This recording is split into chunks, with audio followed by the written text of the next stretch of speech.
Hello everyone, welcome to your own educational platform Dream Classes. Before starting this video, let me introduce all of you with myself. My name is Pooja Garg and I am from Delhi. I am your English teacher. First of all, let me tell you something about my educational qualification. तो मेरा educational qualification है, मैंने अपना 10th and 12th standard की जो studies हैं CBSE board से qualify किए हैं अपने 10th and 12th स्टैंडर्ड के एग्ज़ाम. उसके बाद मैंने अपनी ग्रेजुएशन की है दिल्ली यूनिवर्सिटी से. After that I had undergone a 2-year program of diploma in elementary education from the most renowned institute of SCERT, that is State Council of Educational Research and Training. And during this program I have conducted and also be a part of various educational seminar and various faculty development programs, and I also volunteer myself to be a part of NSS, that is National Sample Survey on Education, which is conducted all over the India to know about the quality of education or the development of the level of education prevailing in our country. And after that जो है मैंने अपना central teacher eligibility test and Haryana teacher eligibility test qualify किया है. And now I am pursuing my PG, that is post graduation, which is in masters in commerce. तो ये था कुछ मेरे बारे में regarding my educational qualification and my introduction. आज की क्लास स्टार्ट करते हैं. इंग्लिश की आज हमारी फर्स्ट क्लास है जिसमें हम रेनबो पार्ट 2 बुक डिस्कस करेंगे. इसमें हमारा जो है एक बार मैं आपको कंटेंट दिखा देती हूँ. Yes, here it is. इसमें क्या है, आपको 1 से लेके 11 तक कुछ चैप्टर्स हैं जिसमें आपको जो है प्रोज़ का सेक्शन है वो हम डिस्कस करेंगे. प्रोज़ भी हैं और लास्ट में कुछ पोइट्री के सेक्शन भी हैं. आज हम इसका फर्स्ट चैप्टर डिस्कस करेंगे, that is Indian civilisation and culture, जिसको अगर हम हिंदी में जाने तो इसका अर्थ है भारतीय सभ्यता और संस्कृति. भारत की हमारी सभ्यता और संस्कृति के बारे में जानेंगे. इस चैप्टर के बारे में हम देखें तो पहले हम राइटर का कुछ डिस्कशन जो है डिस्कस कर लेते हैं. तो ये जो चैप्टर है हमारा, वेट फॉर अ सेकेंड.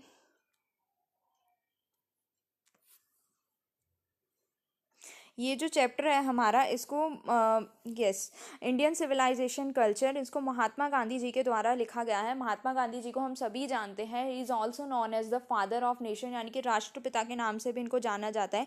ये एक ऐसे है, ऐसे की फॉर्मेट में इस चैप्टर को लिखा गया है. हम सभी जानते हैं कि कैसे महात्मा गांधी जी ने सच्चाई और अहिंसा के बल पर जो है हमारे देश को आज़ादी दिलाई. उनका बहुत ही बड़ा योगदान था हमारे देश को आज़ादी दिलाने में. और इस चैप्टर में हमें बताया गया है कि जो है उन्होंने उनके ऑटोबायोग्राफी के बारे में, ऑटोबायोग्राफी यानी कि उनकी आत्मकथा के बारे में कुछ बताया गया है.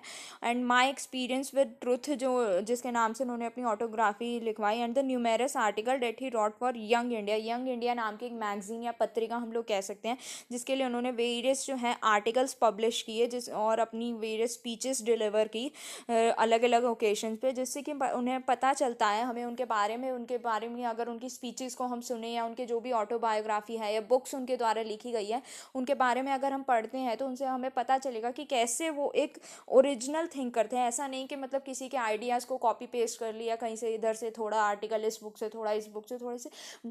ही was such a original thinker person, जो इसमें जो है नॉलेज का कह सकते हैं कि भंडार होना जो है. उन्होंने अपनी ट्रूथ थिंकिंग के बेसिस पे जो है वेरियस स्पीच डिलीवर की. And he was such a cast idiomatic person. In the following extract Indian civilisation and culture, Gandhi ji talk about the sound foundation of Indian civilisation which successfully withstood the passage of time. इसमें क्या है, गांधी जी जो है Indian civilisation जो है के माध्यम से जो है हमारी सिविलाइजेशन के माध्यम, हमारी सिविलाइजेशन के बारे में हमें बताना चाह रहे हैं कि कैसे समय बीतता गया फिर भी हमारी जो सिविलाइजेशन, हमारी सभ्यता का जो रूप है वो कायम रहा और किस प्रकार जो है उसने इंसान को एक मॉरल बीइंग बनाया. तो वेस्टर्न, इसमें कहना चाहते हैं कि जो हमारी सभ्यता और वेस्टर्न सभ्यता के बारे में कुछ बताया गया कि वेस्टर्न सभ्यता जो है, हमारी वेस्टर्न सिविलाइजेशन जो है, इसमें टेंडेंसी होती है कि मटेरियलिटी को ये जो है बढ़ावा देती है. मटेरियलिटी को जो है उच्च स्तर पर मानती है. मटेरियलिटी यानी कि क्या, मटेरियलिटी में होता है कि जैसे कि क्या है, हमारी सभ्यता जो है इंडियन सिविलाइजेशन की अगर हम बात करें, इसमें क्या है, मॉरालिटी को बढ़ावा दिया जाता है। इसमें क्या है, हम लोग चीज़ों को सोच समझ के करते हैं कि क्या चीज़ हमारे लिए सही है, क्या गलत है, क्या हमारे बड़ों के लिए सही है।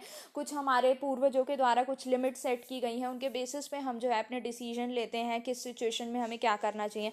और अगर बात करें वेस्टर्न सिविलाइजेशन की, तो वेस्टर्न सिविलाइजेशन क्या करती है, मटेरियलिटी को बढ़ावा देती है कि हमारे आसपास जो है हमारे पास सारी लग्जरी सुविधा होनी चाहिए, हमारे पास जो है रहने के लिए अच्छा वेल फर्निश्ड घर होना चाहिए, घर में एयर कंडीशन होना चाहिए, and there are an number of facilities.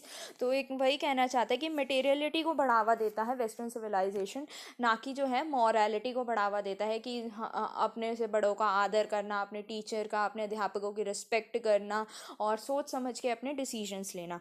तो ये था थोड़ा सा चैप्टर का इंट्रोडक्शन। आगे हम डिस्कस करते हैं चैप्टर को हम जो है काफ़ी ज़्यादा डिटेल में ना डिस्कस करके मेन पॉइंट्स को डिस्कस करेंगे, जिससे कि आपको चैप्टर की समरी भी क्लियर हो जाए एंड जो है मेन पॉइंट्स आपको क्लियर हो जाए, जिससे कि आपको ऑब्जेक्टिव क्वेश्चन आंसर हो, शॉर्ट क्वेश्चन आंसर हो, लॉन्ग क्वेश्चन आंसर में हेल्प मिले।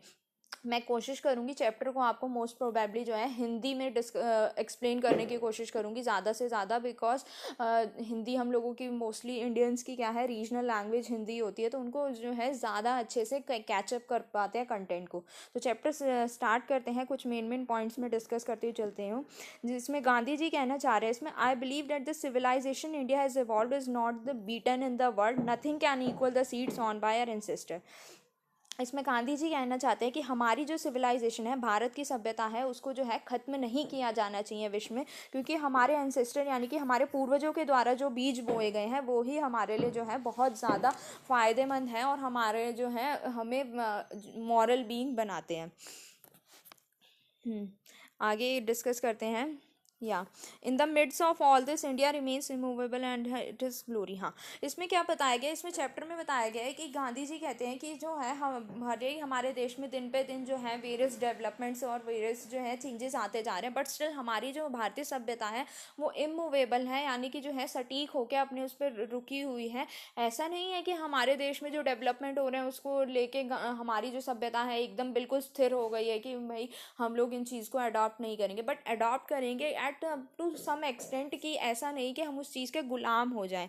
तो हमारी सभ्यता हमें ये सिखाती है कि हम जो है, ठीक है, हमारे को डेली बेसिस पे नई नई चीज़ें देखने को मिल रही हैं, हम लोगों से इंटरेक्ट कर रहे हैं, हम उनसे सीखें, बट इसका मतलब यही नहीं कि हम जो है जो भी टेक्नोलॉजी है या जो भी अपग्रेडेशन हो रहे हैं वेरियस फील्ड में, हम उनके गुलाम बन के रह जाएं।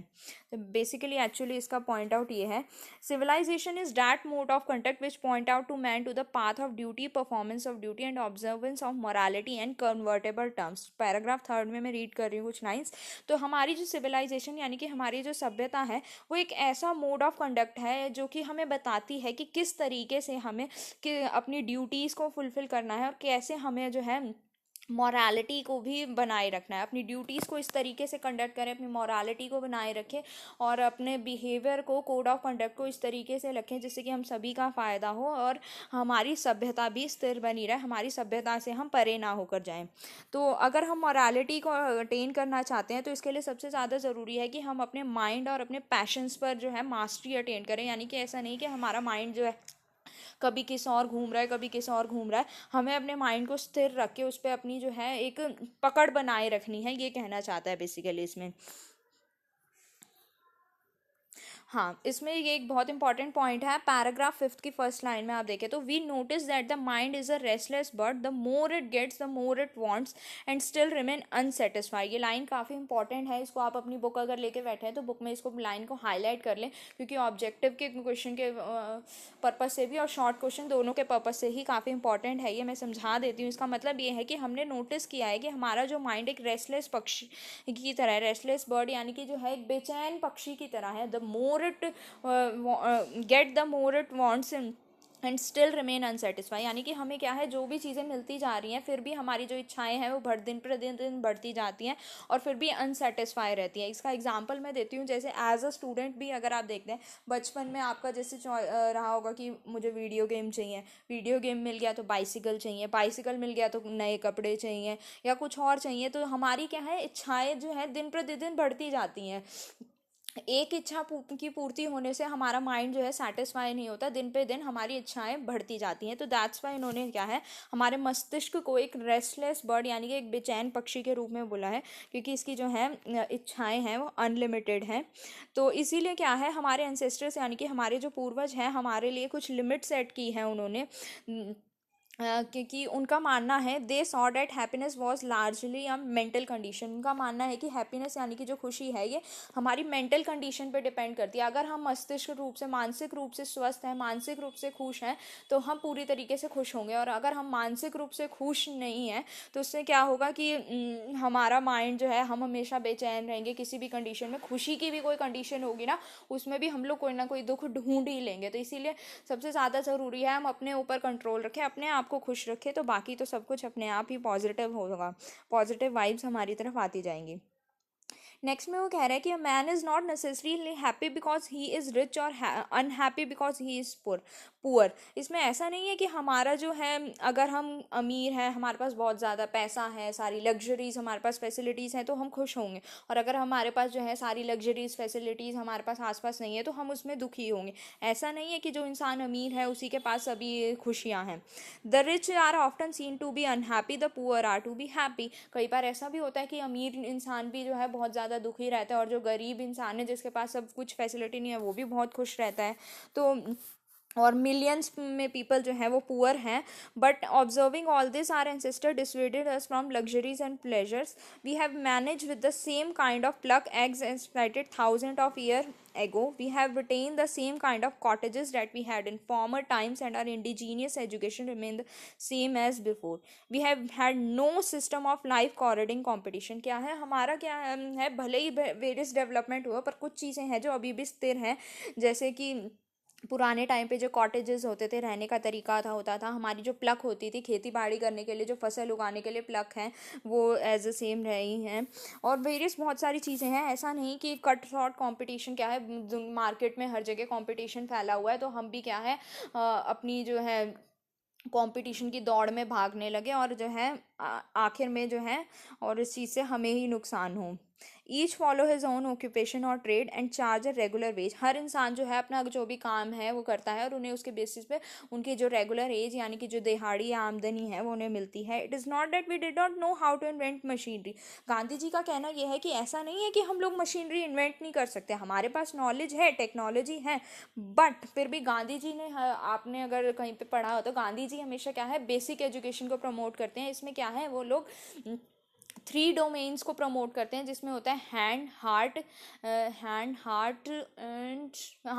Heart and effective domain that is related to our feelings. यानी कि हाथों से काम किया जाए और जो है अपनी फीलिंग्स को हम हमेशा डेवलप करके रखें। ऐसा नहीं कि हम एकदम हमारे सामने कोई जो है मनुष्य है जो बीमार है या किसी को मदद की ज़रूरत है, हम उसकी मदद ना करें। हमारी जो है अफेक्टिव डोमेन यानी कि हमारा जो हृदय है हमेशा जो है कोमल रहना चाहिए, हम हमेशा अपने ज़रूरतमंद की मदद करें। तीसरा डोमेन होता है हमारा कॉग्निटिव डोमेन यानी कि हमारे मस्तिष्क से, यानी कि कोई भी हम डिसीजन लेते हैं सोच समझ के लिए। तो इसमें कहना, गांधी जी का कहना ये है कि ऐसा नहीं है कि हाँ, हम मशीनरी इन्वेंट नहीं कर सकते, बट उनका मानना है कि हम जो है हाथों से जो अपने काम करते हैं, कोई भी हाथों पैरों का इस्तेमाल करके हम कोई भी काम करते हैं तो उससे हमें जो है ज़्यादा सेटिस्फैक्शन और खुशी मिलती है।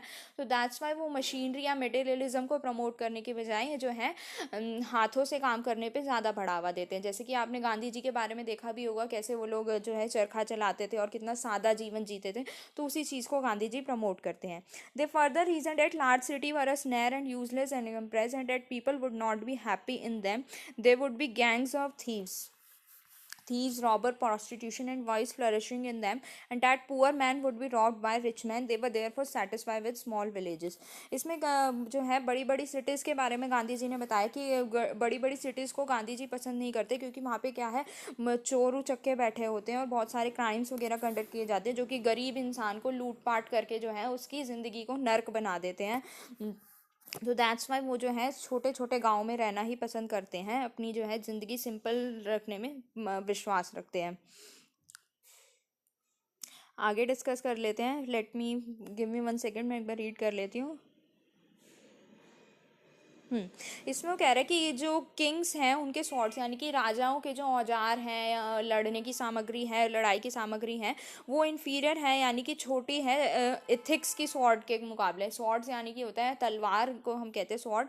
तो इसमें क्या है, इसमें गांधी जी कहना चाह रहे हैं कि राजाओं के जो औजार हैं या उनके लड़ाई की जो भी वस्तुएं हैं वो हमारी इथिक्स यानी कि हमारी जो मॉरलिटी है, हमारी मॉरल वैल्यूज़ है, जैसे कि बड़ों की रिस्पेक्ट करना, ज़रूरतमंद की मदद करना, अपने अध्यापकों की रिस्पेक्ट करना, ये सब कुछ हमारे एथिक्स हैं। वो उनके आगे जो राजाओं के औजार भी छोटे पड़ जाते हैं।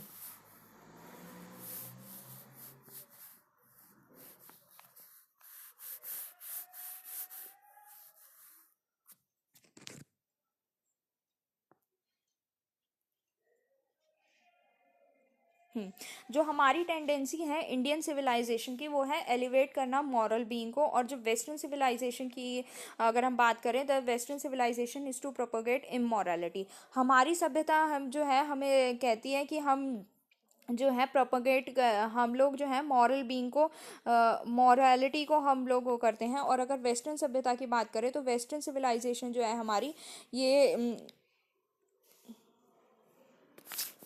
Wait for a second, sorry for the inconvenience. हाँ, जो हमारी इंडियन सिविलाइजेशन की अगर हम बात करें तो हमारी इंडियन सिविलाइजेशन जो है ये जो एलिवेट करती है मॉरल बीइंग को यानी कि मॉरलिटी को, कि हम जो है इथिक्स के बेसिस पे, अपनी मॉरल वैल्यूज़ के बेसिस पे डिसीजन करें। और जो वेस्टर्न सभ्यता की अगर हम बात करें तो वेस्टर्न सभ्यता बात करती है अनैतिकता की। इसमें क्या है, कोई भी किसी प्रकार की फीलिंग्स से जुड़ी हुई नहीं होती वेस्टर्न कल्चर। इसमें जो है मटेरियलिस्टिक होता है सब कुछ, कि हमारे पास सुविधाएं होनी चाहिए, भाड़ में जाए कि सामने वाला तकलीफ़ में है या क्या है, हमारे पड़ोसी को हमारी ज़रूरत है। तो वेस्टर्न सभ्यता इन चीज़ पे विश्वास नहीं रखती, वो इमोरलिटी को बढ़ावा देती है, अनैतिकता को बढ़ावा देती है। नेक्स्ट पैसेज में गांधी जी कहते हैं, I am no hater of the west, I am thankful for the west for many thing I have learn from western literature. Gandhi ji कहते हैं कि ऐसा नहीं है कि मैं वेस्टर्न कल्चर से नफरत करता हूँ, बल्कि मैं वेस्टर्न कल्चर का थैंकफुल हूँ, क्योंकि मुझे काफ़ी सारी चीज़ें जो हैं वेस्टर्न कल्चर से देखने को या सीखने को मिली हैं। बट फिर मैं मॉडर्न सिविलाइजेशन का बहुत ज़्यादा थैंकफुल हूँ, क्योंकि इन्होंने मुझे ये सिखाया है कि अगर इंडिया को अपनी जो लेवल पे, सबसे ऊंचे अगर लेवल पे जाना है तो उसके लिए सबसे ज़्यादा ज़रूरी है कि जो है fullest right must tell my country man frankly that after year and year of experience modern I have learn one lesson from it that it is decision at all cost. हाँ, तो इसमें कहा गया है कि गांधी जी कहते हैं कि मॉडर्न सिविलाइजेशन ने उन्हें सिखाया है कि अगर हमें अपनी कंट्री को पूरी तरीके से जो है यूटिलाइज़ करना है, अपनी कंट्री के रिसोर्सेज हैं, अपनी सबसे ऊंची लेवल पे अगर हमें बने रहना है तो हमें अपनी सिविलाइजेशन पे बने रहना होगा, ना कि इसमें परिवर्तन लाने होंगे। ये हम पढ़ ही चुके हैं कि मॉडर्न सिविलाइजेशन जो है वर्शिप करती है मटेरियल को, आसपास की हमारी सुविधाओं को। और इसमें क्या है, अनएडल्टरेटेड मटेरियलिज्म होता है। Modern civilisation not if does not think at every step triumph of material civilisation. Same वही चीज़ है कि मॉडर्न सिविलाइजेशन जो है हमेशा मटेरियल को बढ़ावा देती है, कि आसपास हमारे मटेरियल हो, वो सब सुविधाएं हों।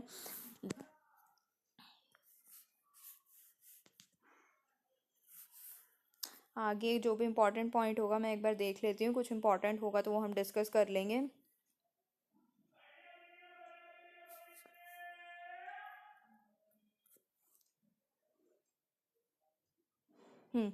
इसमें अगर हम देखें पैसेज नंबर 13 में, the distinguish characteristic of modern civilisation is an indefinite multiplicity of human want, the characteristic of ancient civilisation is an imperative restriction upon and strict regulating of these wants. The modern or western instabilities arise really from want of living faith in a future stage, and therefore also be in divinity.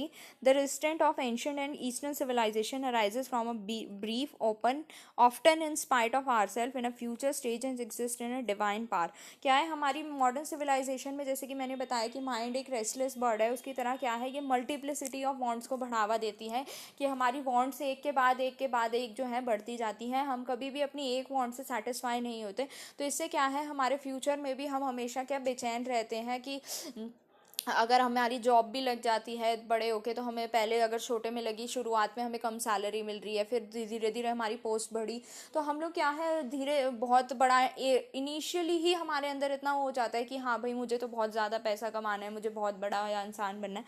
तो ये चीज़ है कि हमारी wants जो हैं unlimited है, और जो वेस्टर्न सिविलाइजेशन है, ये मॉडर्न सिविलाइजेशन ये है मल्टीसिप्लिसिटी ऑफ ह्यूमन वांट्स को ही बढ़ावा देती है। Some of the immediate and brilliant result of modern invention are too maddening to resist, but I have no manner of doubt that the victory of man lies in that resistance. We are in the danger of bartering away the permanent good for a momentary pleasure.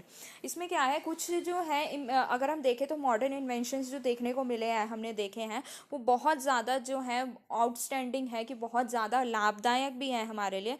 But जो है इनका मानना है गांधी जी का, लेकिन अगर इंसान की जीत इसी में है कि वो इन चीज़ों से ज़्यादा बच के रहें, उन्हें रेसिस्ट करें। क्योंकि क्या है, टेक्नोलॉजी हमारे पास है, लेकिन अगर हम उस टेक्नोलॉजी को अडॉप्ट कर लेते हैं, ऐसा नहीं है कि टेक्नोलॉजी हमें बिल्कुल भी अडॉप्ट नहीं करना है, टेक्नोलॉजी अडेप्ट करो, but up to some extent, ऐसा नहीं कि उसके गुलाम बन के रह जाओ। तो गांधी जी का यही कहना है कि जो है मोमेंट्री प्लेजर है, हमारे पास सब सुविधाएं हैं, हमें उससे उसके बेसिस पे अपने आप को जो है उसमें इस तरीके से नहीं ढालना है कि हम पूरी तरीके से उस पर अडॉप्ट होके या उस पर निर्भर होके रह जाए। हमें हमेशा क्या है, अपने हाथ पैरों का इस्तेमाल करते हुए अपना काम करना चाहिए, जो कि गांधी जी प्रमोट करते हैं, हैंड एंड फीट का यूज़ करना।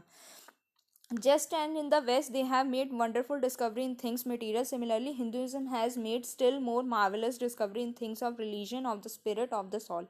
वेस्टर्न सिविलाइजेशन में अगर हम देखें तो इन्होंने मटेरियल फॉर्म में क्या है काफ़ी सारी डिस्कवरीज की हैं। अगर आज हमारे पास देखा जाए तो हर चीज़ की टेक्नोलॉजी है। कंप्यूटर का ही एग्जांपल अगर हम ले तो कंप्यूटर के थ्रू हमारे कितने सारे काम जो हैं ईजिली विद इन मिनट्स और सेकंड्स में हो जाते हैं, जो कि अगर ह्यूमन बीइंग करे तो उसे ऑन द हैंड करने में काफ़ी ज़्यादा टाइम लगे। तो ये कुछ जो है डिस्कवरीज हैं जो कि वेस्टर्न के द्वारा की गई हैं। और सिमिलरली अगर हम अपने हिंदू कल्चर की बात करें तो हिंदुज़म ने भी बहुत ज़्यादा मार्वेलस डिस्कवरीज की हैं। मार्वेलस डिस्कवरी यानी कि ऐसी डिस्कवरी जो कि जो है जिनका जो अगर हम देखें तो उसका इफेक्ट हमें देखने को मिलता है, हम देख सकते हैं उसका इफेक्ट, या हम देख नहीं सकते तो महसूस कर सकते हैं। क्योंकि जो धर्म के बेसिस पे है, स्पिरिट एंड सोल, यानी कि हमारी आत्मा को लेके जो है या हमारे धार्मिक जो है वेरियस डिस्कवरीज की गई हैं, कि हमारे पास जो है कई वेरियस तरीके के मंदिर हैं, पूजा स्थल हैं। हम अपने कल्चर को अडॉप्ट करते हैं, कल्चर को अप्लाई करते हैं, और अपने जो आगे हमारे बच्चे पैदा होते हैं, पीढ़ियाँ दर पीढ़ियाँ जो है ये ट्रांसफ़र होता जाता है, और थोड़ा बहुत डेवलपमेंट टाइम टू टाइम इसमें होता रहता है। तो वेस्टर्न की बात करें तो वेस्टर्न ने मटीरियल कल्चर को अडॉप्ट किया है, तो ये मटीरियल वे में काफ़ी ज़्यादा वो करते रहते हैं। और हम जो है मॉरालिटी में बिलीव करते हैं हिंदुज़म, तो हम अपनी मॉरालिटी में या अपने रिलीजियस को लेकर various marvellous discoveries time to time पे करते रहते हैं। But we have no eye for these great and fine discovery. We are dazzled by the material progress that Western science has made. I am not enamored of that progress. In fact, it almost seems through God is His wisdom has prevailed India from.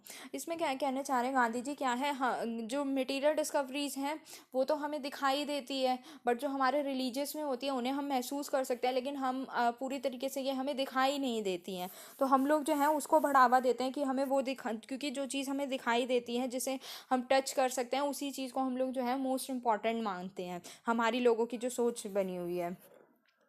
आगे मैं एक बार read कर लेती हूँ, जो भी important point होगा और डिस्कस कर लेंगे।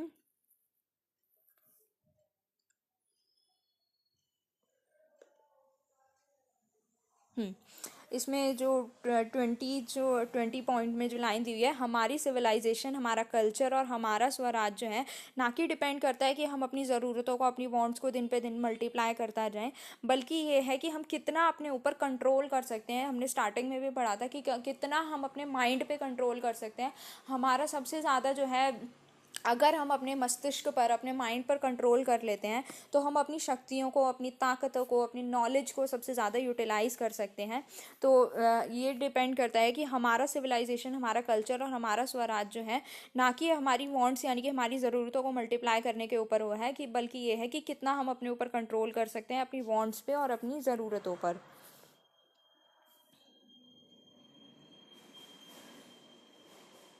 नेक्स्ट 21 पैसेज में वो कह रहा है European civilisation is no doubt suited for the European. Europe की जो सिविलाइजेशन है नो डाउट के यूरोप के में जो लोग रहते हैं यूरोपियंस उनके लिए बहुत ज़्यादा सूटेबल है, लेकिन अगर हम उनकी सिविलाइजेशन को कॉपी करके अपने देश में लाने की कोशिश करें तो उसका हमें फ़ायदा नहीं होगा, ये जो है हमारी सिविलाइजेशन को भी नष्ट कर देगी। हाँ, इस आगे हम पढ़ेंगे, इसमें लिखा है this is not to say that we may not adopt and assimilate whatever may be good and capable of assimilation by us, as it does not also mean that even the Europeans will not have to part with whatever evil might have crept into it. इसमें कहना क्या चाह रहा है कि ऐसा नहीं है कि हम जो है कुछ भी नहीं ले सकते उनके कल्चर से। हाँ, जो पॉजिटिव चीज़ें हैं उन्हें हम ले सकते हैं अपने कल्चर में अपने बेनिफिट के लिए, बट पूरी तरीके से उनको अगर हम कॉपी करके अडॉप्ट कर लें तो वो चीज़ गलत है, क्योंकि उससे क्या है हम वहाँ का कल्चर उन लोगों के लिए सुटेबल है लेकिन हम उनको कॉपी करेंगे तो हम इससे हमारी सभ्यता भी नष्ट हो जाएंगी। तो इसके लिए हम क्या कर सकते हैं कि जो पॉजिटिव चीज़ें हैं कुछ अच्छी चीज़ें हैं उन्हें हम अडॉप्ट कर सकते हैं।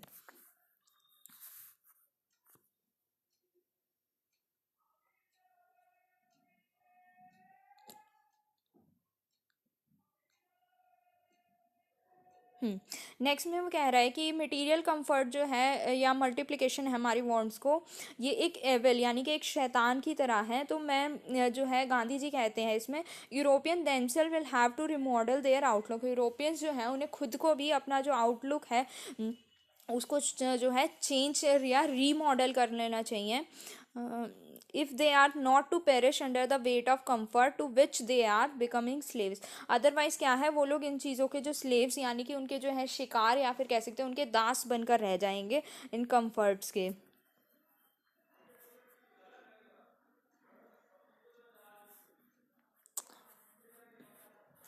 आई थिंक हमारा चैप्टर जो है फिनिश होने वाला है, लास्ट में देख लेते हैं कुछ इंपॉर्टेंट होगा डिस्कस करने लायक। तो